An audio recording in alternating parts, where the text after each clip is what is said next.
I had a really good friend of mine. I went to lunch and he said, I don't know who this guy is here in front of me. And he goes, let me ask you a question, honestly. Right now, what are you grateful for? And at the lunch, I said, nothing, brother. There's nothing good in my life right now. As I'm mouthing these words, two people walked in with an older man. Both of them clearly were fighting cancer somehow. Both had lost their hair. One of the ladies had a bonnet on and they were barely moving in. Both walked by our table and gave me the most warm greeting, the warmest smile as a stranger. And he goes, that's pretty freaking pathetic. You can't find anything in your life to be grateful for right now? There's this thing people think that like, I'll be happy when? Once I get like this big, amazing home, or once I get this car, or once I get this relationship or an amount of money, then I'll allow myself some happiness. The problem is the finish line always moves. You never arrive there, right? The other part is people think, well, if I enjoy myself now, I'm gonna lose my drive.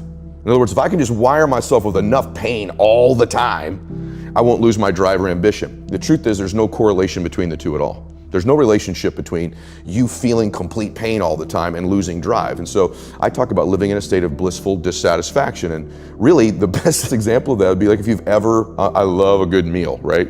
You know, if I bite into a great piece of steak, if you're a steak eater like I am, you take that first bite, it's like complete bliss, right?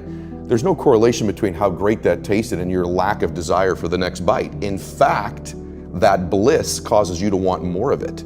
And so the more we can begin to reward ourselves with bliss, we're not gonna lose our dissatisfaction. We're not gonna lose that. And so for me, our brains, this dopamine hit you get when you do something successful, if you constantly cheat yourself out of that hit, right, biomechanically in your body, less and less in the future will you want to achieve the next level, the next dream, the next step. And that's why so many people stall out in life.